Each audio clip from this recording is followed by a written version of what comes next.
ಕ್ರಿಸ್ತನಲ್ಲಿ ಪರಿಪೂರ್ಣತೆ ಪಾಠ 10. ಅದ್ಭುತವಾದ ವಿಷಯಗಳನ್ನು ಈ ಪಾಠದಲ್ಲಿ ನಾವು ಕಲಿತುಕೊಳ್ಳೋಣ.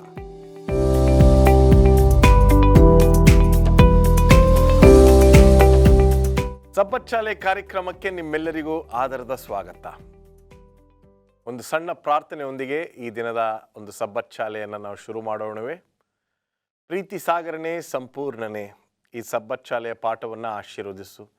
ಈ ಮೂಲಕ ಸತ್ಯವನ್ನು ಅರ್ಥ ಮಾಡಿಕೊಂಡು ಇತರರಿಗೂ ನಾವು ಇದನ್ನು ಹೇಳುವಂತೆ ನಮ್ಮೆಲ್ಲರನ್ನು ಆಶೀರ್ವದಿಸಿ ಈ ಕಾರ್ಯಕ್ರಮದ ಮೂಲಕ ನೀನೊಬ್ಬನೇ ಮಹಿಮೆ ಹೊಂದಬೇಕೆಂದು ಯೇಸು ಕ್ರಿಸ್ತನ ದಿವ್ಯ ನಾಮದಲ್ಲಿ ಆಶೀರ್ವಾದವನ್ನು ಬೇಡಿ ಹೊಂದಿದ್ದೇವೆ ನಮ್ಮ ತಂದೆಯೇ, ಆಮೇನ್. 10ನೆಯ ಪಾಠಕ್ಕೆ ಬಂದಿದ್ದೇವೆ. ಅದ್ಭುತವಾಗಿರ್ತಕ್ಕಂಥ ವಿಷಯಗಳು, ಬಹಳಷ್ಟು ಚರ್ಚೆಗಳು ನಡೆಯುವಂಥ ಒಂದು ವಿಷಯವಾಗಿದೆ. ಬನ್ನಿ ಸ್ಮರಣ ವಾಕ್ಯವನ್ನು ಓದಿ ಆ ನಂತರ ನಾವು ಶಿರೋನಾಮೆ ಮತ್ತು ಕಿರು ಪರಿಚಯಕ್ಕೆ ಹೋಗೋಣ. ಬೋಧಕರಾಗಿರ್ತಕ್ಕಂಥ ಮುತ್ತು ಮ್ಯಾಥ್ಯೂ ಅವರು ಕೊಲೋಸೆದವರಿಗೆ 2ನೇ ಅಧ್ಯಾಯ 16 ಮತ್ತು 17 ಈ ಸಂದರ್ಭದಲ್ಲಿ ಓದುತ್ತಾರೆ. ದೇವರ ವಾಕ್ಯ ಈ ರೀತಿ ಹೇಳುತ್ತೆ, ಹೀಗಿರುವುದರಿಂದ ತಿಂದು ಕುಡಿಯುವ ವಿಷಯದಲ್ಲಿಯೂ ಹಬ್ಬ, ಅಮಾವಾಸ್ಯೆ, ಸಬ್ಬತ್ತು ಎಂಬಿವುಗಳ ವಿಷಯದಲ್ಲಿಯೂ ನಿಮ್ಮನ್ನು ನಿರ್ದೋಷಿಗಳೆಂದು ಯಾರೂ ಎಣಿಸಬಾರದು. ಇವು ಮುಂದೆ ಬರಬೇಕಾಗಿದ್ದ ಕಾರ್ಯಗಳ ಛಾಯೆಯಾಗಿವೆ. ಇವುಗಳ ನಿಜ ಸ್ವರೂಪವು ಕ್ರಿಸ್ತನೇ. ಒಂದು ಸಾಲಿದೆ, ಸ್ಪೈಸರ್ ಕಾಲೇಜ್ನಲ್ಲಿ ಹೇಳ್ತಾ ಇದ್ರು, you can bring a man out of the village but not the village out of man ಅಂತ. ಎಷ್ಟೋ ಸಂದರ್ಭಗಳಲ್ಲಿ ನಾವು ಬಹಳ ವರ್ಷಗಳು ಸೆವೆಂತ್ ಅಡ್ವೆಂಟಿಸ್ಟ್ ಆಗಿದ್ದಾಗ್ಯೂ ಎಲ್ಲೋ ಒಂದು ಕಡೆ ಇನ್ನೂ ಐಗುಪ್ತ ದೇಶದಲ್ಲಿ ನಾವು ಕಲ್ತಿರ್ತಕ್ಕಂಥದ್ದನ್ನು ಮರೆಯೋದಿಲ್ಲ. ಇವತ್ತು ಕಿರು ಪರಿಚಯದ ಮೂಲಕ ನಾವು ಏನೇನು ಮಾಡಬೇಕು, ಏನೇನು ಮಾಡಬಾರ್ದು ಅಂತ ಹೇಳ್ಕೊಡಿ ಪಾಸ್ಟರ್ ಪ್ರಸನ್ನ. ಕ್ರಿಸ್ತನಲ್ಲಿ ಪರಿಪೂರ್ಣತೆ. ಇವತ್ತು ಕೆಲವರನ್ನು ಪ್ರಶ್ನೆ ಮಾಡ್ತಕ್ಕಂಥದ್ದು ಒಂದು ಸಣ್ಣ ಗುಂಪು ಜನರು ಸಬ್ಬತ್ತನ್ನು ಕೈಕೊಳ್ಳುವಾಗ, ನೀವು ಯಾಕೆ ಸಬ್ಬತ್ತನ್ನು ಕೈಕೊಳ್ತಾ ಇದ್ದೀರಾ? ಈ ಸಬ್ಬತ್ತು ಈಗಾಗಲೇ ಶಿಲುಬೆ ಮೇಲೆ ಜಡಿಯಲ್ಪಟ್ಟಿದೆ, ಇನ್ನಿಲ್ಲ ಆ ಸಬ್ಬತ್ತು ಹಳೆಯವರಿಗಿತ್ತು, ಯಹೂದ್ಯರಿಗಿತ್ತು, ಆ ಜನರಿಗಿತ್ತು ಎಂಬುದಾಗಿ. ಆದರೆ ಈ ವಾರದ ಪಾಠದಲ್ಲಿ ನಾವು ಅದನ್ನು ಸತ್ಯವೇದದ ಮೂಲಕವಾಗಿ ಅರ್ಥ ಮಾಡಿಕೊಳ್ಳುವಂಥರಾಗಿದ್ದೇವೆ. ಯಾವ ವಿಷಯಗಳು ಅಥವಾ ಯಾವ ಆಜ್ಞೆಗಳು, ಯಾವ ಆಚಾರ ವಿಚಾರಗಳು ಶಿಲುಬೆ ಮೇಲೆ ಜಡಿಯಲ್ಪಟ್ಟವು, ಯಾವುದು ಇನ್ನೂ ಸಹ ನಮಗೆ ಅನ್ವಯವಾಗುತ್ತದೆ ಎಂಬುದಾಗಿ ಒಂದು ಸತ್ಯವನ್ನು ತಿಳಿದುಕೊಳ್ಳಬೇಕು. ಈಗ ಓದಿದಂಥ ಒಂದು ವಾಕ್ಯದಲ್ಲಿ ದೇವರು ಕೊಟ್ಟಂಥ ಆಜ್ಞೆಗಳು, ಅಂದರೆ 4ನೇ ಆಜ್ಞೆ ಶಿಲುಬೆ ಮೇಲೆ ಜಡಿಯಲ್ಪಟ್ಟಿಲ್ಲ. ಯಾವುದು ಜಡಿಯಲ್ಪಡುತ್ತೆ ಎಂಬುದನ್ನು ಮುಂದಿನ ದಿನಗಳಲ್ಲಿ ನಾವು ಕರೀಲಿಕ್ಕೆ ಹೋಗ್ತಾ ಇದ್ದೇವೆ. ಆದರೆ ಮುಖ್ಯವಾಗಿ 2 ವಿಷಯಗಳನ್ನು ಕಲಿತುಕೊಳ್ಬೇಕು. ಕೆಲವರು ಮನುಷ್ಯರ ತತ್ವಗಳನ್ನು ಪರಿಪಾಲನೆ ಮಾಡ್ತಾಯಿದ್ರು. ಆಚಾರ ವಿಚಾರಗಳು, ಸಂಪ್ರದಾಯಗಳು, ಇವುಗಳಿಂದ ಹೊರಗಡೆ ಬರಲಿಕ್ಕೆ ಅವ್ರಿಗೆ ಆಗ್ತಾ ಇರಲಿಲ್ಲ. ಆದರೆ ಇದು ಲೋಕದ ಆಚಾರದಲ್ಲಿತ್ತೋ ಹೊರತು ಕ್ರಿಸ್ತನ ಪ್ರಕಾರ ಇರಲಿಲ್ಲ. ಯಾರು ಶಿಲುಬೆ ಮೇಲೆ ಜಡಿಯಲ್ಪಟ್ಟಿದೆ ಎಂಬುದಾಗಿ ಅಂದುಕೊಂಡಿದ್ದಾರೆ, ಅವರು ಕ್ರಿಸ್ತನ ಮಾತುಗಳನ್ನು ಅನುಸರಿಸ್ತಾ ಇಲ್ಲ, ಸಂಪ್ರದಾಯಗಳನ್ನು ಹೇಳ್ತಾ ಇದ್ದಾರೆ. 2ನೇದಾಗಿ ಇದು ಸುನ್ನತಿಯನ್ನು ಹಾಗೂ ಯಹೂದ್ಯರ ಆಚಾರ ನಿಯಮಗಳನ್ನು, ಕಾಯ್ದೆಗಳನ್ನು ಒಳಗೊಂಡಿತ್ತು. ಇನ್ನು ಮೇಲೆ ನೀವು ಯಹೂದ್ಯರು ಮಾಡುತ್ತಿರುವ ಆಚಾರ ವಿಚಾರಗಳನ್ನು ಪರಿಪಾಲನೆ ಮಾಡಬೇಕಾಗಿಲ್ಲ. ಅವು ಶಿಲುಬೆ ಮೇಲೆ ಸಾಂಪ್ರದಾಯಿಕವಾಗಿತ್ತು ಅಷ್ಟೇ ಹೊರತು ನಿಜ ರೂಪದಲ್ಲಿ ಇಲ್ಲ. ನಿಜ ರೂಪದಲ್ಲಿ ಕ್ರಿಸ್ತನು ಮಾಡಿದಂಥ ತ್ಯಾಗ ಅತಿ ಮುಖ್ಯವಾಗಿದೆ. ಯೇಸು ಸ್ವಾಮಿಯೇ ಒಂದು ವೇಳೆ ಆಜ್ಞೆಗಳನ್ನು ಶಿಲುಬೆ ಮೇಲೆ ಜಡಿದಿದ್ರೆ ಸಾಯಲಿಕ್ಕಿಂತ ಮುಂಚಿತವಾಗಿ ನಮಗೆ ಒಂದು ಆಜ್ಞೆಯನ್ನು ಕೊಡ್ತಾ ಇದ್ದ. ಇನ್ನು ಮೇಲೆ ಈ ಆಜ್ಞೆಗಳನ್ನು ನಾನು ಶಿಲುಬೆಯಲ್ಲಿ ತೆಗೆದಾಕ್ತಾ ಇದ್ದೇನೆ, ನೀವು ಆಜ್ಞೆಗಳನ್ನು ಕೈಗೊಳ್ಳಬೇಕಾಗಿಲ್ಲ. ವ್ಯಭಿಚಾರ ಮಾಡ್ಬೋದು, ಸುಳ್ಳು ಹೇಳ್ಬೋದು, ಮೋಸ ಮಾಡ್ಬೋದು, ವಂಚನೆ ಮಾಡ್ಬೋದು, ಎಲ್ಲ ಆಜ್ಞೆಗಳನ್ನು ಮುರಿಬೋದು, ಸಬ್ಬತ್ತನ್ನು ಸಹ ಮುರಿಬೋದು ಎಂಬುದಾಗಿ. ಆದರೆ ಇಲ್ಲಿ ವಿಶೇಷವಾಗಿ ಯಾವುದನ್ನು ಅವರು ಗುರಿಯಾಗಿಟ್ಕೊಂಡಿದ್ದಾರೆ ಅಂದರೆ 4ನೇ ಆಜ್ಞೆ ಶಿಲುಬೆ ಮೇಲೆ ಹಾಕಲ್ಪಡುತ್ತೆ ಎಂಬುದಾಗಿ. ಒಂದು ವೇಳೆ ಒಂದೇ ಒಂದು ಆಜ್ಞೆ ಶಿಲುಬೆ ಮೇಲೆ ಹಾಕಲ್ಪಟ್ಟರೆ ಬೇರೆ ಆಜ್ಞೆಗಳಿಗೆ ಬೆಲೆ ಇಲ್ವಾ? ಇದನ್ನು ಅರ್ಥ ಮಾಡಿಕೊಂಡು ಮುಂದಿನ ವಿಷಯಗಳಲ್ಲಿ ಕಲ್ತ್ಕೊಳ್ಳೋಣ. ಈ ಕಾರ್ಯಕ್ರಮ ನೋಡ್ತಾ ಇರ್ತಕ್ಕಂಥವ್ರು, ಬಹಳಷ್ಟು ಸಭೆಗಳಲ್ಲಿರ್ತಕ್ಕಂಥವ್ರು, ನಿಮ್ಮ ಬೋಧಕರುಗಳು, ನಿಮ್ಮ ಗುರು ಹಿರಿಯರು ಇದನ್ನು ಹೇಳಿರ್ತಾರೆ. ಇದು ಹೊಸ ಒಡಂಬಡಿಕೆಯ ಸತ್ಯ, ಇದು ಹಳೆಯ ಒಡಂಬಡಿಕೆಯ ಸತ್ಯ, ಈ ಸತ್ಯವನ್ನು ಶಿಲುಬೆಯ ಮೇಲೆ ಜಡಿಯಲ್ಪಟ್ಟಿದೆ ಎಂಬತಕ್ಕಂಥ ವಿಷಯಗಳನ್ನು ಹೇಳಿ ನಿಮಗೆ ತಪ್ಪಾದ ಮಾಹಿತಿಗಳನ್ನು ಕೊಟ್ಟಿರ್ತಾರೆ. ಈ ಕಾರ್ಯಕ್ರಮನ ವೀಕ್ಷಿಸಿ ನಿಮಗೆ ನಿಜವಾದ ಅರ್ಥ, ನಿಜವಾದ ಸತ್ಯ ಇಲ್ಲಿ ಗೊತ್ತಾಗುತ್ತೆ. ಭಾನುವಾರದ ಪಾಠ ಜ್ಞಾನ ಮತ್ತು ತಿಳುವಳಿಕೆಯನ್ನು ಕುರಿತು ಪೌಲ ಇಲ್ಲಿ ಪ್ರಸ್ತಾಪ ಮಾಡ್ತಾ ಇದ್ದಾನೆ. ಕೊಲೊಸ್ಸೆದವರಿಗೆ ಬರೆದ ಪತ್ರಿಕೆ 2ನೇ ಅಧ್ಯಾಯ 1-7 ವಚನಗಳನ್ನು ಧ್ಯಾನ ಮಾಡುವಾಗ ಯಾವ ಕಾರಣಕ್ಕಾಗಿ ಈ ಜ್ಞಾನ ಅವಶ್ಯಕತೆ, ಯಾವ ಕಾರಣಕ್ಕಾಗಿ ಈ ತಿಳುವಳಿಕೆ ಅವಶ್ಯಕತೆ, ಇದು ಅವಶ್ಯಕತೆ ಇಲ್ಲ ಎಂಬುದಾಗಿ ಅನೇಕರು ಪರಿಗಣಿಸ್ತಾರೆ. ಆದರೆ ಭಾಳ ಸಂಕ್ಷಿಪ್ತವಾಗಿ ಪೌಲ ನೇರವಾಗಿ ಹೇಳ್ತಾನೆ, ಈ ಜ್ಞಾನ, ದೇವರ ಜ್ಞಾನ ಮತ್ತು ತಿಳುವಳಿಕೆ ಯಾವುದಕ್ಕೆ ಉಪಯುಕ್ತ ಅಂತ ಹೇಳಿದ್ರೆ, ಸಭೆ ಒಂದು ಸುವ್ಯವಸ್ಥಿತವಾಗಿ ನಡೀಬೇಕಾದ್ರೆ ಜ್ಞಾನ ಬೇಕು. ಅದಕ್ಕೆ ಸೆವೆಂತ್ ಅಡ್ವೆಂಟಿಸ್ಟ್ ಸಭೆ it is one of the best organised church ಅಂತ ಹೇಳ್ತಾರೆ. ನಮ್ಮಲ್ಲಿ ಕ್ರಮ ಇದೆ, ಶಿಸ್ತಿದೆ. ಯಾಕಂದರೆ ದೇವರು ಶಿಸ್ತನ್ನು ಪರಿಪಾಲಿಸೋ ದೇವರು, is a god of order ಅಂತ ಹೇಳ್ತಾರೆ. ಯಾವುದನ್ನೇ ಕ್ರಮವಿಲ್ಲದೆ ಮಾಡಲಿಕ್ಕಾಗಲ್ಲ, ಆರಾಧನೆ ಅಲ್ಲ, ಕ್ರಮಬದ್ಧವಾಗಿ ನಡವಳಿಕೆಯಾಗಿದೆ. ಮತ್ತು ನಾವು ಸಭೆಯಲ್ಲಿ ಐಕ್ಯತೆ ಇರಬೇಕಾದ್ರೆ ದೇವರ ಜ್ಞಾನ ಬೇಕಾಗಿದೆ, ದೇವರ ತಿಳುವಳಿಕೆ ಬೇಕಾಗಿದೆ. ಆ ಸಭೆಯನ್ನು, ಕೊಲೊಸ್ಸೆ ಸಭೆಯನ್ನು ಪ್ರೋತ್ಸಾಹಿಸಲಿಕ್ಕಾಗಿ ಜ್ಞಾನ ಬೇಕಾಗಿದೆ. ಈ ಎಲ್ಲ ಕಾರಣಕ್ಕಾಗಿ ತಿಳುವಳಿಕೆ ಬೇಕು. ದೇವರ ಜ್ಞಾನ ಇದ್ದರೆ ಎಲ್ಲ ಸುಲಲಿತ ನಡೀತದೆ ಎಂಬ ಉದ್ದೇಶದಿಂದ ಪೌಲ ಬರೆದಿದ್ದಾನೆ. ಇಲ್ಲಿ ವಾಕ್ಯ ಹೇಳುತ್ತೆ 2ನೇ ವಚನದಿಂದ, ತನ್ನಲ್ಲೇ ಜ್ಞಾನ ವಿದ್ಯೆ ಸಂಬಂಧವಾದ ನಿಕ್ಷೇಪಗಳನ್ನೆಲ್ಲ ಅಡಗಿಸಿಕೊಂಡಿರುವ ಕ್ರಿಸ್ತನನ್ನು ತಿಳ್ಕೊಂಡಿರುವವರಾಗಿ ಹೃದಯದಲ್ಲಿ ದೃಢವಾಗಿರಬೇಕೆಂಬ ಕುತೂಹಲ ನನಗುಂಟು. ಆತನಿಗೆ ಆಸಕ್ತಿ ಇದೆ, ನೀವೆಲ್ಲ ಇದನ್ನು ಪಡ್ಕೊಳ್ಬೇಕು. You cannot be without wisdom, knowledge, ಜ್ಞಾನ ಇಲ್ಲದೆ ನೀವು ಇರಲಿಕ್ಕಾಗಲ್ಲ. ಅದಕ್ಕೆ ನಮ್ಮ ಸೆವೆಂತ್ ಅಡ್ವೆಂಟಿಸ್ಟ್ ಜನರನ್ನು ಹೇಳ್ತಾರೆ ಪೀಪಲ್ ಆಫ್ ದ ಬುಕ್ ಅಂತ ಹೇಳ್ತಾರೆ. ಇವರು ವೇದದ ಜನರು ಅಂತ ಹೇಳ್ತಾರೆ. ಯಾರೂ ನಮ್ಮನ್ನು ಸರಳವಾಗಿ ಸೋಲ್ಸೋಕ್ಕಾಗಲ್ಲ. ಯಾಕಂದ್ರೆ ದೇವರ ಜ್ಞಾನ, ವಾಕ್ಯ ಪ್ರತಿಯೊಬ್ಬ ಸಭಿಕರಲ್ಲಿ ಬೋಧಕಲಿದೆ. ಅದಕ್ಕೆ ಅವರು ಯಾರೂ ಎದುರಿಸಲ್ಲ. ಬೇರೆಯವ್ರನ್ನೆಲ್ಲ ಎದುರಿಸ್ತಾರೆ, ಆದರೆ ಅಡ್ವೆಂಟಿಸ್ಟ್ ಪಾಸ್ಟರ್ಗಳು ಬಂದರೆ ಭಯ ಪಡ್ತಾರೆ, ಇವ್ರನ್ನ ಯಾರೂ ಸೋಲ್ಸೋಕ್ಕಾಗಲ್ಲಪ್ಪ ಅಂತೇಳಿ. Because there is power in God's word. ಅದರಲ್ಲಿ ದೇವರ ಜ್ಞಾನ ಇದೆ, ತಿಳುವಳಿಕೆ ಇದೆ. ಇದನ್ನು ನಾವು ಉಪಯೋಗಿಸಿದಷ್ಟು ನಮ್ಮ ಸಭೆ ಸುವ್ಯವಸ್ಥಿತವಾಗಿ ಸುಭದ್ರವಾಗಿರಲಿಕ್ಕೆ ಸಾಧ್ಯ ಆಗುತ್ತೆ. ನಮ್ಮಲ್ಲಿರ್ತಕ್ಕಂಥ ಜ್ಞಾನ, ಸತ್ಯವೇದದಲ್ಲಿರ್ತಕ್ಕಂಥ ಜ್ಞಾನವು, ದೇವರು ಕೊಟ್ಟಿರ್ತಕ್ಕಂಥ ಜ್ಞಾನವು ಒಂದೇ ಎಂಬತಕ್ಕಂಥದ್ದೇ ನನ್ನ ನಂಬಿಕೆ. ಹೌದು. ಒಂದು ಸಣ್ಣ ವಿರಾಮವನ್ನು ತೆಗೆದುಕೊಳ್ಳೋಣ. ಒಂದು ಸಣ್ಣ ವಿರಾಮ. ಮರಳಿ ಸ್ವಾಗತ. ಬನ್ನಿ ನಮ್ಮ ಚರ್ಚೆಯನ್ನು ಮುಂದುವರಿಸ್ಕೊಂಡು ಹೋಗೋಣ. ಸೋಮವಾರದ ಪಾಠದ ಕಡೆಗೆ ಬಂದಿದ್ದೇವೆ. ಪಾಸ್ಟರ್ ಮುತ್ತು ಮ್ಯಾಥ್ಯೂ, ಕ್ರಿಸ್ತನಲ್ಲಿ ಬೇರೂರಿ ಬೆಳೆಯುವುದು ಹೇಗೆ ಎಂಬ ವಿಚಾರವಾಗಿ ಪೌಲನು ಬಹಳ ಸೊಗಸಾಗಿ ಬರೀತಾನೆ. ಕೊಲೊಸ್ಸೆದವರಿಗೆ ಬರೆದಂತಹ ಪತ್ರಿಕೆ 2ನೇ ಅಧ್ಯಾಯ 6ನೇ ವಚನದಲ್ಲಿ ಆತನು ಹೇಳ್ತಾನೆ, ಆದುದರಿಂದ ನೀವು ಕರ್ತನಾದ ಯೇಸುವೆಂಬ ಕ್ರಿಸ್ತನನ್ನು ಅಂಗೀಕರಿಸಿದಂತೆಯೇ ಆತನಲ್ಲಿದ್ದವರಾಗಿ ನಡೆದುಕೊಳ್ಳಿರಿ. ಇಲ್ಲಿ ನಾವು ಕ್ರಿಸ್ತನನ್ನು ಅಂಗೀಕರಿಸಿ ನಡೆದುಕೊಂಡು ಹೋಗಬೇಕು ಅಂತಂದರೆ 2 ಕಾರ್ಯಗಳು ನಮ್ಮ ಮನಸ್ಸಿನಲ್ಲಿ ಆಗಬೇಕು. ಮೊದಲನೆಯದು ನಮ್ಮ ಡೆತ್ ಟು ಸೆಲ್ಫ್, ಅಂದರೆ ನಮಗಾಗಿ ನಾವು ಸಾಯಬೇಕು ಮತ್ತು ನಮ್ಮ ಜೀವನವನ್ನು ಸಂಪೂರ್ಣವಾಗಿ ಕ್ರಿಸ್ತನಿಗೆ ಸಮರ್ಪಿಸಬೇಕು. ಇವೆರಡೂ ಆದಾಗ ಮಾತ್ರ ನಾವು ಕ್ರಿಸ್ತನಲ್ಲಿ ಬೇರೂರಲು ಸಾಧ್ಯ, ಕ್ರಿಸ್ತನಲ್ಲಿ ಬೆಳೆಯಲು ಸಾಧ್ಯ ಎಂಬುದನ್ನು ಇಲ್ಲಿ ಬರಹಗಾರರು, ಇಲ್ಲವೇ ಪೌಲನು ಬಹಳ ಸೊಗಸಾಗಿ ತಿಳಿಸುತ್ತಿರೋದನ್ನು ನಾವು ಕಾಣಬಹುದಾಗಿದೆ. ಅಷ್ಟೇ ಅಲ್ಲ, ನಾವು ನಡೆಯುವುದು ಹೇಗೆ ಎಂಬುದಾಗಿ ನಾವು ನೋಡುವಾಗ, ಕ್ರಿಸ್ತನಲ್ಲಿ ನಡೆಯುವುದು ಹೇಗೆ ಎಂಬುದಾಗಿ ನಾವು ನೋಡುವಾಗ, ದೇವರ ವಾಕ್ಯವನ್ನು ನಾವು ಅರಿತವರಾಗಿ ದೇವರ ವಾಕ್ಯದ ಮೇರೆಗೆ ನಾವು ಜೀವಿಸಬೇಕು. ಅಷ್ಟೇ ಅಲ್ಲ, ಪವಿತ್ರಾತ್ಮ ದೇವರಿಗೆ ನಾವು ಅನುವನ್ನು ಮಾಡಿಕೊಡಬೇಕು, ನಮ್ಮ ಮನಸ್ಸಿನಲ್ಲಿ ಸ್ಥಳ ಕೊಡಬೇಕು. ಆಗ ತಾನೇ ದೇವರ ವಾಕ್ಯ ನಮ್ಮ ಮನಸ್ಸಿನಲ್ಲಿ ಕಾರ್ಯ ಮಾಡಿ ನಾವು ಕ್ರಿಸ್ತನ ಮಕ್ಕಳಾಗಿ ಜೀವಿಸಲು ಸಾಧ್ಯವಾಗುತ್ತೆ. ಅದೇ ರೀತಿ 2ನೇ ಅಧ್ಯಾಯ 7ನೇ ವಾಕ್ಯವನ್ನು ನಾವು ಓದೋದಾದರೆ ಪೌಲನು ಈ ರೀತಿ ಹೇಳ್ತಾನೆ, ಆತನಲ್ಲಿ ಬೇರೂರಿಕೊಂಡು ಭಕ್ತಿ ವೃದ್ಧಿಯನ್ನು ಹೊಂದಿ ನಿಮಗೆ ಬೋಧಿಸಲ್ಪಟ್ಟ ಉಪದೇಶದ ಪ್ರಕಾರವೇ ಕ್ರಿಸ್ತ ನಂಬಿಕೆಯಲ್ಲಿ ನೆಲೆಗೊಂಡು ದೇವರಿಗೆ ಹೆಚ್ಚೆಚ್ಚಾಗಿ ಸ್ತೋತ್ರ ಮಾಡುವವರಾಗಿರಿ.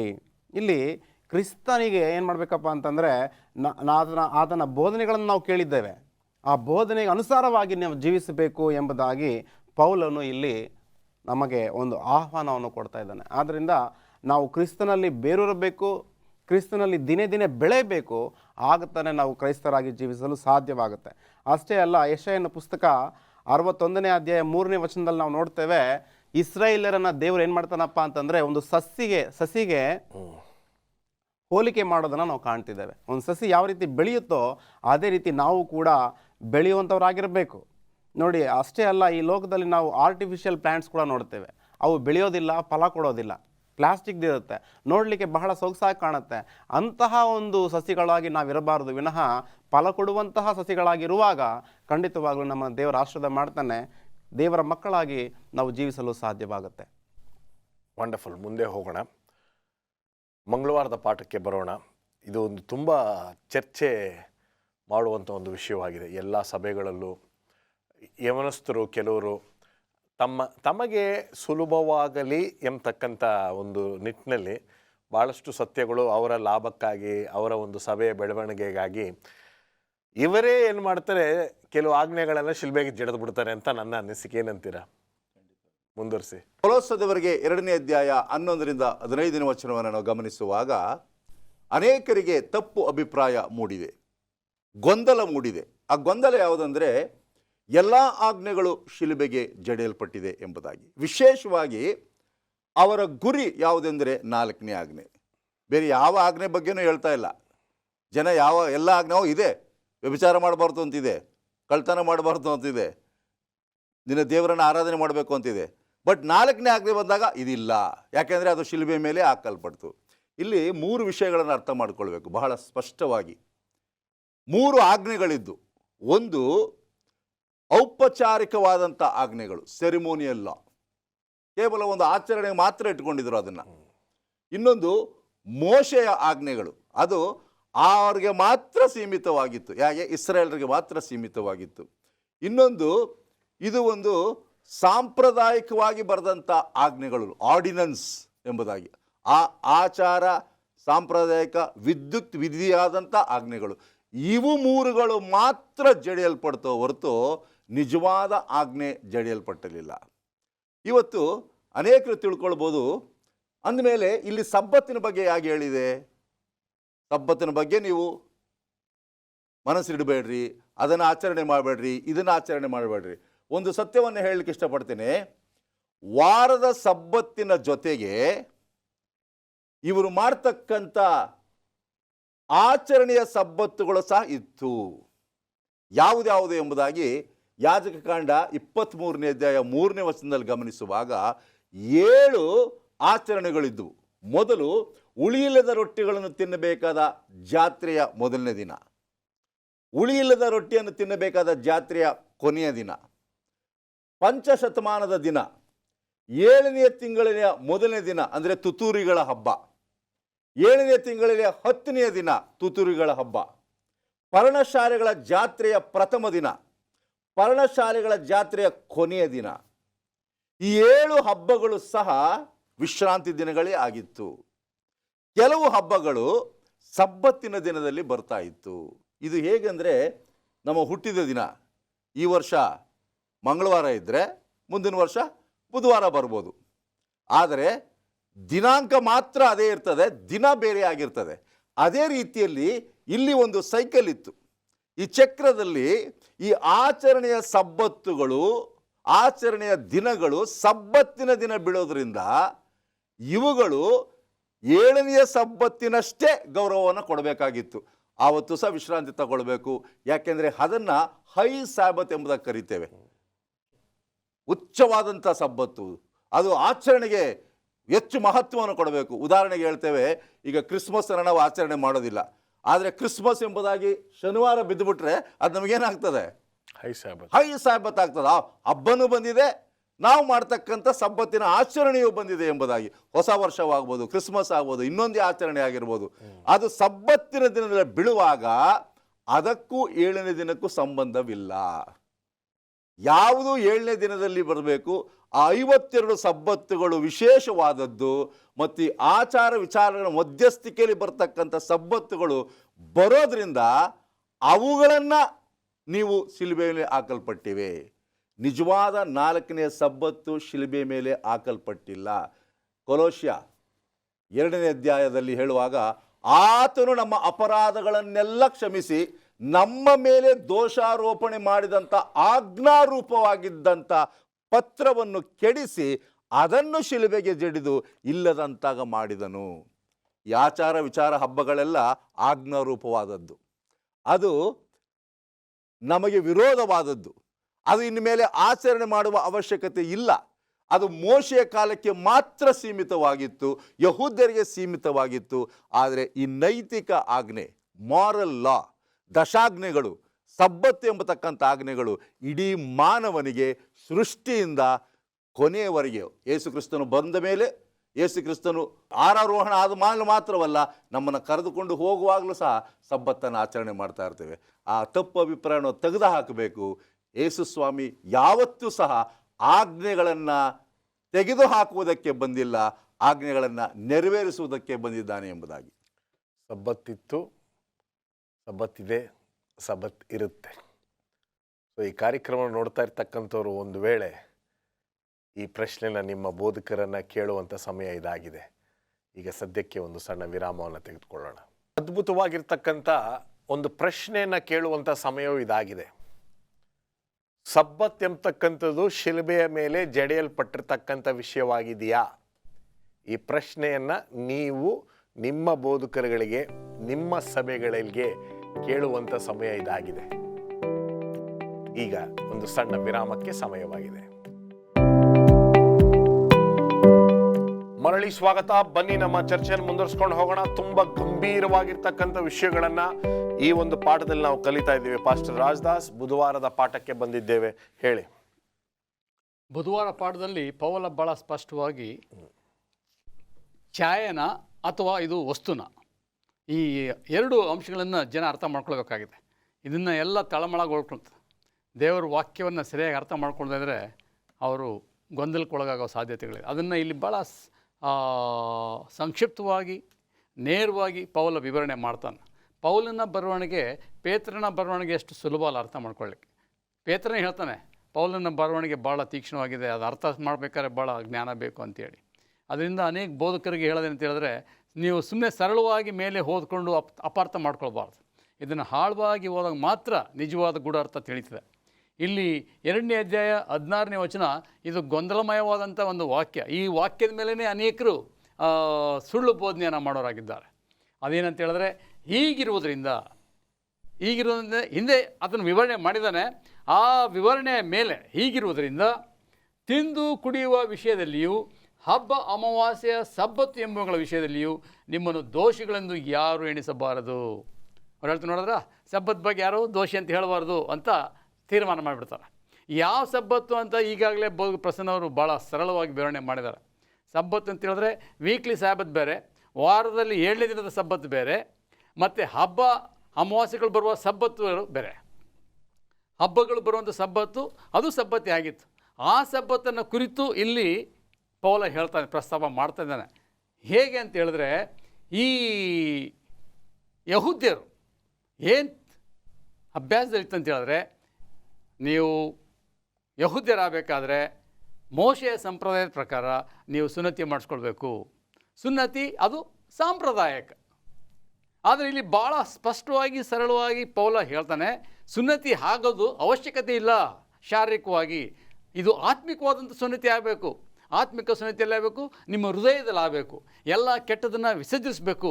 ಇದು ಸಾಂಕೇತಿಕ ನಿಯಮ, ಇದು ಸಾಂಪ್ರದಾಯಿಕ ಅಂತೇಳಿ ವಿವರಣೆ ಮಾಡ್ತಾನೆ. ಅದೇ ರೀತಿ ಇಲ್ಲಿ 16ನೇ ವಚನದಲ್ಲಿ ಪೌಲ ಭಾಳ ಸ್ಪಷ್ಟವಾಗಿ ವಿವರಣೆ ಮಾಡ್ತಿದ್ದಾನೆ. ಈ ಹಬ್ಬ ಅಮಾವಾಸ್ಯೆಗಳು ಕುಡಿಯುವ ಮತ್ತು ತಿನ್ನುವ ವಿಷಯ ಅಂತ ಹೇಳಿದ್ರೆ ಪಾನದ್ರವ್ಯ ಮತ್ತು ಧಾನ್ಯ ದ್ರವ್ಯ, ಧಾನ್ಯ ಸಮರ್ಪಣೆ, ದ್ರವ್ಯ ಸಮರ್ಪಣೆ ಎರಡನ್ನೂ ಮಾಡ್ತಾಯಿದ್ರು ಈ ಯಜ್ಞ ಹೋಮ ಮಾಡುವಾಗ.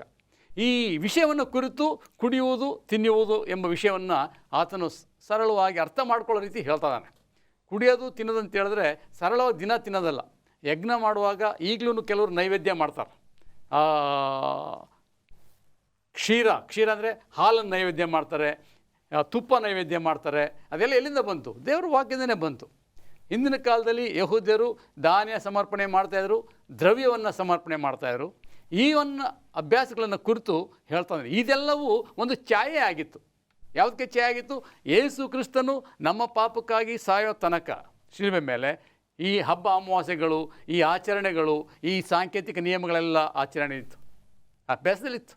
ಈ ಒಂದು ಅಭ್ಯಾಸಗಳು ಎಲ್ಲಿ ಮುಕ್ತಾಯ ಆಗುತ್ತೆ ಅಂತ ಹೇಳಿದ್ರೆ ಭಾಳ ಸ್ಪಷ್ಟವಾಗಿ ಪೌಲ ಹೇಳ್ತಾನೆ 1 ಕೊರಿಂಥ 5ನೇ ಅಧ್ಯಾಯ 7ನೇ ವಚನದಲ್ಲಿ, ನಮಗಾಗಿ ಆ ಒಂದು ಕುರಿ ವಧಿಸಲ್ಪಡ್ತು. ಯಾವ ಕುರಿ? ಪಸ್ಕದ ಕುರಿ ವಧಿಸಲ್ಪಡ್ತು. ಇವರು ಪ್ರತಿ ಸಾರಿ ಪಸ್ಕ ಹಬ್ಬ ಮಾಡ್ತಾ ಇದ್ದಾರಲ್ಲ, ಈ ಹಬ್ಬದ ಅಂತ್ಯ ಯಾವಾಗಾಯ್ತು ಅಂತ ಹೇಳಿದ್ರೆ ಕ್ರಿಸ್ತನು ಶಿಲ್ಬೆ ಮೇಲೆ ಸತ್ತಾಗ ಅಂತ್ಯ ಆಯಿತು. ಅಲ್ಲಿ ತನಕ ಮಾತ್ರ ಈ ನಿಯಮಗಳಿತ್ತು ಹೊರತು ನಂತರ ಇಲ್ಲ. ಇದು ರದ್ದಾಯಿತು ಹೊರತು ದೇವರ ಆಜ್ಞೆಗಳು ರದ್ದಾಗಲಿಲ್ಲ, ಸಬ್ಬತ್ತು ರದ್ದಾಗಲಿಲ್ಲ ಅಂತೇಳಿ ಇದೆಲ್ಲವೂ ಬರೀ ಛಾಯೆ. ಈ ಛಾಯೆ ಅಂತ ಹೇಳಿದ್ರೆ it was a shadow to show ಮುಂದೆ ಏನಾಗುತ್ತೆ ಎಂಬ ತೋರಿಸೋದನ್ನು ಅಲ್ಲಿ ಅವ್ರು ಮಾಡ್ತಾಯಿದ್ರು.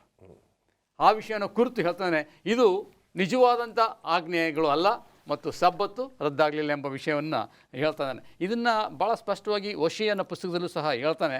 ಓಶಿಯ 2:11 ಭಾಳ ಹಳೆ ಒಡಂಬಡಿಕೆಯಲ್ಲೇ ಇನ್ನು ಪ್ರಸ್ತಾಪ ಮಾಡ್ತಾ ಇದ್ದಾನೆ ಪ್ರವಾದಿ. 2ನೇ ಅಧ್ಯಾಯ 11ನೇ ವಚನ ನೋಡಿ, ನಾನು ಅವಳ ಉಲ್ಲಾಸ, ಹಬ್ಬ, ಅಮಾವಾಸ್ಯೆ, ಸಬ್ಬತ್ತು, ಮಹೋತ್ಸವ ಇವುಗಳೆಲ್ಲ ನಿಲ್ಲಿಸಿಬಿಡುವೆನು. ಸ್ವಾಮಿ ಹೇಳಿದ್ದ ಪ್ರವಾದಿ ಮುಖಾಂತರ, ಓಶಿಯನ್ ಮುಖಾಂತರ ಇದೆಲ್ಲ ಏನು ಮಾಡ್ತಾನೆ? ನಿಲ್ಲಿಸ್ಬಿಡ್ತೇನೆ. ಅದನ್ನು ಹೊಸ ಒಡಂಬಡಿಕೆಯಲ್ಲಿ ನಾವು ಕಾಣ್ತೇವೆ. ಆ ಹಿಂದೆ ಪ್ರಸ್ತಾಪ ಮಾಡಿದಂಥ ಈ ಹಬ್ಬ ಅಮಾವಾಸ್ಯೆಗಳೆಲ್ಲ ನಿಂತೋಯ್ತು. ಇದು ಸಬ್ಬತ್ತು ನಿಂತೋಗಲಿಲ್ಲ. ವಾರದ ಸಬ್ಬತ್ತು 7 ದಿನ ಸಬ್ಬತ್ತು ತೀರೋಗಲಿಲ್ಲ, ಆದರೆ ಹಬ್ಬ ಅಮಾವಾಸ್ಯೆಗಳು ಮಾತ್ರ ತೀರ್ತು. ಇದು ಕ್ರಿಸ್ತನನ್ನು ಸೂಚಿಸ್ತಕ್ಕಂಥ ನಿಯಮಗಳು ಮಾತ್ರ ಅಂತ ಇಲ್ಲಿ ಭಾಳ ಸ್ಪಷ್ಟವಾಗಿ ತಿಳಿಸ್ತಾರೆ. ವಂಡರ್ಫುಲ್. ಗುರುವಾರದ ಪಾಠಕ್ಕೆ ಬರೋಣ. ಹೇಳಿ ಫಾಸ್ಟ್ ಮುತ್ತು ಮ್ಯಾಥ್ಯೂ. ಮನುಷ್ಯ ನಿರ್ಮಿತ ಆಜ್ಞೆಗಳು ಇಲ್ಲವೇ ಮಾನವನ ಆಜ್ಞೆಗಳು ನಿಂತು ಹೋದವು ಎಂಬುದಾಗಿ ಈ ಪಾಠದಲ್ಲಿ ನಾವು ಕಲಿಯಬಹುದು. ಯಾವ ಆಜ್ಞೆಗಳು ನಿಂತು ಹೋದವು ಎಂಬ ವಿಚಾರವಾಗಿ ಪೌಲನು ಕೊಲೊಸ್ಸೆದವರಿಗೆ 2ನೇ ಅಧ್ಯಾಯ 20ರಿಂದ 23 ವಾಕ್ಯಗಳಲ್ಲಿ ತಿಳಿಸ್ತಾನೆ. ನೋಡಿ, ಈ ವಾಕ್ಯ ಹೇಳುತ್ತೆ, ಪ್ರಾಪಂಚಿಕ ಬಾಲಬೋಧೆಯ ಪಾಲಿಗೆ ನೀವು ಕ್ರಿಸ್ತನೊಂದಿಗೆ ಸತ್ತವರಾಗಿದ್ದ ಮೇಲೆ ಇನ್ನೂ ಪ್ರಾಪಂಚಿಕರಾಗಿ ಬದುಕುವಂತೆ ಮನುಷ್ಯ ಕಲ್ಪಿತ ಆಜ್ಞೆಗಳನ್ನು, ಉಪದೇಶಗಳನ್ನು ಅನುಸರಿಸಿ ಇದನ್ನು ಹಿಡಿಯಬೇಡಿ, ಇದನ್ನು ರುಚಿ ನೋಡಬೇಡಿ, ಇದನ್ನು ಮುಟ್ಟಬೇಡಿ ಎನ್ನುವ ನಿಬಂಧನೆಗಳಿಗೆ ನಿಮ್ಮನ್ನು ಒಳಗಾಗ ಮಾಡಿಕೊಳ್ಳುವುದೇಕೆ? ಆ ಪದಾರ್ಥಗಳೆಲ್ಲವೂ ಬಳಸುವುದರಲ್ಲಿ ನಾಶವಾಗುತ್ತವೆ. ನೋಡಿ, ಇಲ್ಲಿ ವಿಶೇಷವಾಗಿ ಒಂದು ಗಮನಿಸಬೇಕು, ಪೌಲನ ಒಂದು ಉದ್ದೇಶ, ಕೊಲೊಸ್ಸೆದವರಿಗೆ ಬರುತ್ತಿರುವಂತಹ ಈ ಒಂದು ಪತ್ರಿಕೆಯ ಉದ್ದೇಶ ಏನು ಎಂಬುದಾಗಿ ನಾವು ನೋಡುವಾಗ ಅವರಿಗೆ ಅರಿವನ್ನು ಮೂಡಿಸಬೇಕು. ಯಾವ ಆಜ್ಞೆಗಳು ನಿಂತು ಹೋದವು, ಯಾವ ಆಜ್ಞೆಗಳು ಶಾಶ್ವತವಾಗಿ ನಿಲ್ಲುತ್ತವೆ ಎಂಬ ವಿಚಾರವಾಗಿ ಒಂದು ಜ್ಞಾನವನ್ನು ಕೊಡಲು ಆತನು ಏನು ಮಾಡ್ತಿದ್ದಾನಪ್ಪ ಅಂತಂದರೆ ಈ ಪತ್ರಿಕೆಯ ಮುಖಾಂತರ ತಿಳಿಸ್ತಾ ಇದ್ದಾನೆ. ಮಾನವ ನಿರ್ಮಿತ ಆಜ್ಞೆಗಳು, ಇವಾಗ ಫಾರ್ ಎಕ್ಸಾಂಪಲ್ ಬೋಧಕರಾದಂತಹ ರಾಜದಾಸ್ ಅವರು ಹೇಳಿದ್ರು, ಸುನ್ನತಿ ವಿಚಾರವಾಗಿ ಪೌಲನು ಬಹಳ ಸೊಗಸಾಗಿ ಹೇಳ್ತಾನೆ. ಅಷ್ಟು ಮಾತ್ರವೇ ಅಲ್ಲದೆ ವಾರದ ಸಬ್ಬತ್ತಲ್ಲದೆ ಮತ್ತೊಂದು ಸಬ್ಬತ್ ಅಂದರೆ ಈ 7 ವಿಧವಾದಂತಹ ಹಬ್ಬಗಳ ಕುರಿತಾಗಿ ಬೋಧಕರಾದಂತಹ ಪ್ರಸನ್ನ ಕುಮಾರ್ ಅವರು ಹೇಳಿದ್ರು. ಆ ಹಬ್ಬದ ಹರಿದಿನಗಳಲ್ಲಿ ಬರುವಂತಹ ಅಮಾವಾಸ್ಯೆಗಳು ಆಗಿರಬಹುದು, ಇಲ್ಲವೇ ಆ ಒಂದು ಸಬ್ಬತ್ತಾಗಿರ್ಬೋದು ನಿಂತು ಹೋಯಿತು ಎಂಬ ವಿಚಾರವಾಗಿಯೂ ಕೂಡ ಪೌಲನ್ ಏನು ಮಾಡ್ತಿದ್ದಾನಪ್ಪ ಅಂದರೆ ಸುದೀರ್ಘವಾಗಿ ಆತನು ಬರೆಯುತ್ತಾ ಹೋಗ್ತಿದ್ದಾನೆ. ವಿಶೇಷವಾಗಿ ಗಮನಿಸಬೇಕು, ಯೇಸು ಸ್ವಾಮಿಯವರು ಶಿಲುಬೆ ಮೇಲೆ ಬಲಿಯಾದಾಗ ದೇವಾಲಯದ ಒಂದು ತೆರೆ ಮೇಲಿನಿಂದ ಕೆಳಗಿನವರೆಗೂ ಹರಿದು ಹೋಯಿತು. ಕೆಳಗಿನಿಂದ ಮೇಲೆಗೆ ಹರಿಯಲ್ಪಡಲಿಲ್ಲ, ಮೇಲಿನಿಂದ ಕೆಳಗೆ ಹರಿಯಲ್ಪಟ್ಟಿತ್ತು. ಈ ಒಂದು ವಿಚಾರವಾಗಿ ನಾವು ನೋಡುವಾಗ ಯಾವಾಗ ಒಂದು ತೆರೆ ಮೇಲಿನಿಂದ ಕೆಳಗಿನವರೆಗೂ ಹರಿಯಿತೋ ಅಂದಿಗೆ ಈ ಒಂದು ಬಲಿಗಳು ಇಲ್ಲವೇ ಈ ಒಂದು ಸೆರೆಮೋನಿಯಲ್ಲ ಸಾಂಕೇತಿಕ ನಿಯಮಗಳು ಎಂಬುದಾಗಿ, ಸಾಂಪ್ರದಾಯಿಕ ನಿಯಮಗಳು ಎಂಬುದಾಗಿ ನಾವೇನೆಲ್ಲ ಕರಿತೀವಲ್ಲ, ಅವು ಅಂದಿಗೆ ನಿಂತು ಹೋದವು ಎಂಬುದನ್ನು ಇಲ್ಲಿ ಪೌಲನು ಬಹಳ ಸೊಗಸಾಗಿ ಹೇಳ್ತಾ ಇದ್ದಾನೆ. ಆದ್ದರಿಂದ ನೀವು ಏನು ಕುಡಿಬೇಕು, ಎಲ್ಲಿರಬೇಕು, ಏನು ಮಾಡಬೇಕು, ಇದನ್ನು ಮುಟ್ಟಬೇಕಾ, ಇದನ್ನು ಮುಟ್ಟಬಾರ್ದ ಎಂಬಂತಹ ಒಂದು ಕಳವಳಕ್ಕೆ ನೀವು ಒಳಗಾಗಬೇಡ್ರಿ, ಕ್ರಿಸ್ತನಲ್ಲಿ ನೀವು ದೃಢವಾಗಿರ್ರಿ ಎಂಬುದಾಗಿ ಪೌಲನು ತನ್ನ ಪತ್ರಿಕೆ ಮುಖಾಂತರ ತಿಳಿಸ್ತಾ ಇದ್ದಾನೆ. ಬಹಳಷ್ಟು ವಿಷಯಗಳಿವೆ. ಆ್ಯಕ್ಚುಲಿ ಕೂತ್ಕೊಂಡು ಇನ್ನೂ ಮಾತಾಡಿದ್ರೆ ನೀವು ಹೇಳ್ದಂಗೆ ಇನ್ನೊಂದು 7 ದಿನ ಮಾತಾಡ್ಬೋದು, ಅಷ್ಟು ಸಬ್ಜೆಕ್ಟ್ ಇದೆ. ಆದರೆ ಸಮಯಬದ್ಧರಾಗಿದ್ದೇವೆ. ದೇವರು ನಿಮ್ಮವರನ್ನು ಹೆಚ್ಚಿನ ರೀತಿಯಲ್ಲಿ ಆಶೀರ್ವದಿಸಲಿ. ನಾವು ಹೇಳಿರ್ತಕ್ಕಂಥದ್ದೆಲ್ಲ ಸತ್ಯವೇದದ ಆಧಾರವಾಗಿರ್ತಕ್ಕಂಥ ಕೆಲವು ವಿಚಾರಗಳು.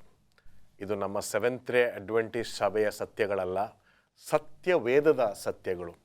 ಇದನ್ನು ಓದಿರಿ, ಕಲೀರಿ, ಜೀವನದಲ್ಲಿ ಕ್ರೈಸ್ತಿಯ ಜೀವನದಲ್ಲಿ ಬದಲಾವಣೆಯನ್ನು ತನ್ನಿರಿ.